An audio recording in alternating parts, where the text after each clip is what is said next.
ഈ ഞമ്മളെ പൊരേന്റെ ഉള്ളിൽ കയറി എന്തിനാണ്? പാമ്പിനെ പിടിക്കാന്. ഈ ആര് പാമ്പ് പിടുത്ത കാരണം? വെറുതെ പറയാണെന്ന്. അവിടെ ഒരു പാമ്പ് ഇല്ലായിരുന്നു. അങ്ങനെയാണെങ്കിൽ ആ പാമ്പ് എങ്ങനത്തെ പാമ്പായിരുന്നു? എങ്ങനത്തെ പാമ്പെന്ന് ചോദിച്ചാൽ തലയും പാലുള്ള പാമ്പായിരുന്നു. അല്ലാണ്ട് പിന്നെ കൊമ്പും കാലുള്ള പാമ്പിനെ നീ കണ്ടിട്ടുണ്ടോ?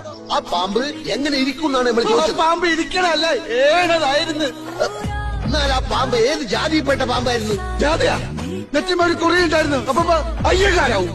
ബസയുള്ള പാമ്പായിരുന്ന ബസയില്ലാത്ത പാമ്പായിരുന്നു? കടിച്ചാലല്ലേ അറിയൂ. ഈ അല്ലടോ പറഞ്ഞത് രാജവെമ്പാലയാണ്, ഇത്ര നീളമുണ്ട്, ഇത്ര വണ്ണുണ്ട്. നീളത്തിലും വണ്ണത്തിലും എന്ത് കാര്യം ആചാര്യ? കൊത്തിയ മയ്യത്താവൂലേ? പക്കെങ്കിലും നമ്മള് പാമ്പിനെ കണ്ടിട്ടില്ലല്ലോ. കണ്ടിട്ടില്ലേ? കാഴ്ചകളായി പോയി നോക്കി. നമ്മളെ പുരയില് നമ്മള് പാമ്പിനെ കണ്ടിട്ടില്ല എന്നാ പറഞ്ഞു. പോയി കാണും. അങ്ങനെ തോന്നുമ്പോ വരാനും പോവാനും നമ്മളെ പുരയെ മറമ്പോ പാമ്പിന് വലിച്ചു കൊടുത്തിട്ടാ. പാമ്പിന്റെ ഇഷ്ടല്ലേ? നമ്മളെ പുരയില് പാമ്പ് കേറിയിട്ടില്ല. അറിയാം. നമ്മള് കണ്ടിട്ടില്ല. കാണാത്തത് ഉണ്ട് എന്ന് നമ്മൾ വിശ്വസിക്കൂല. ദുബായ് കണ്ടിട്ടുണ്ടോ? ഇല്ല. അപ്പൊ ദുബായ് ഇല്ലേ? എന്താണ് വിളിക്കണത്? നമ്മളിവിടെ തുണിയിലാണ്ടിക്കണ.